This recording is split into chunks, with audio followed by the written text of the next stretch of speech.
se retrouver. Il est 6h45 ici sur le Vieux-Port à Marseille où l'on déconfine comme dans toute la France ce matin. Et je suis avec Frédéric Jean-Jean, bonjour. Vous êtes le patron de la brasserie dans laquelle on se trouve, la brasserie des Templiers. Vous êtes aussi secrétaire général de l'Union des métiers de l'industrie et de l'hôtellerie. Mais d'abord, cette question tout simplement, vous, qu'est-ce que vous ressentez ce matin à l'ouverture de votre café ? À titre personnel, c'est un moment d'intensité. Un moment d'intensité parce que c'est notre vie. C'est un engagement professionnel de toute une vie et c'est un moment qui est indicible. Voilà, ça c'est la première chose. Ensuite, pour tous les confrères, on pense évidemment en priorité à ceux qui n'ont pas de terrasse aujourd'hui. On pense aussi aux discothèques. On pense à tous ceux qui sont encore en difficulté, qui vont avoir du temps devant eux pour pouvoir se préparer à la réouverture, ce que nous connaissons aujourd'hui. Et puis pour tous ceux qui vont rouvrir aujourd'hui, tous ceux qui vont pouvoir se relancer dans la philosophie de nos métiers, qui est d'avoir plaisir à faire plaisir, il faut s'accrocher, il faut y aller, et puis voilà, il faut qu'on continue à aller de l'avant. Il faut s'accrocher. En effet, 40% des cafés et restaurants en France n'ont pas de terrasse. Et vous, Frédéric Jean-Jean, vous dites...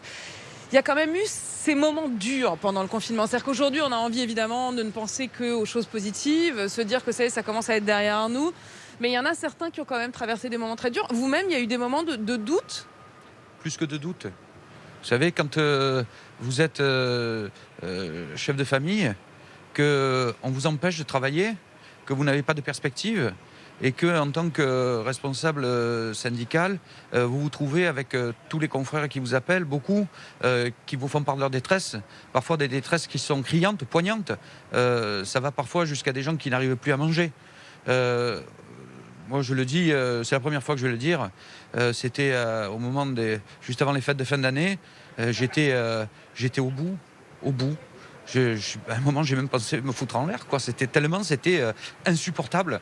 Et ça, combien de confrères, combien de professionnels, combien de nos salariés nous disaient ça, la perte du sens de ce qu'on peut faire, de ce qu'on peut être.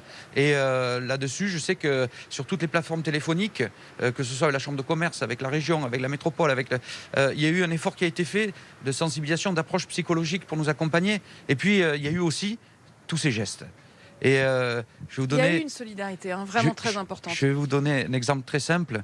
J'ai des clients qui venaient l'après-midi. Il y avait des dames qui passaient à la boulangerie et qui nous apportaient, quand on était ici dedans en train de ranger, de nettoyer, elles voyaient qu'on était là, elles passaient à la boulangerie, elles nous amenaient des gâteaux l'après-midi pour nous montrer, nous soutenir et nous dire qu'elles nous attendaient.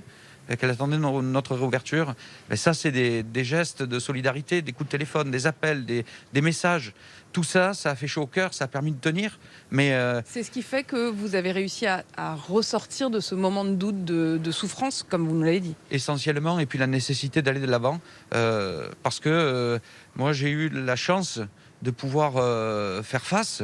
Ça n'a pas été rose, ça n'a pas été facile, parce qu'on a tout un tas de charges à payer, on a tout un tas de factures à honorer, et il y a des moments où on n'y arrive plus.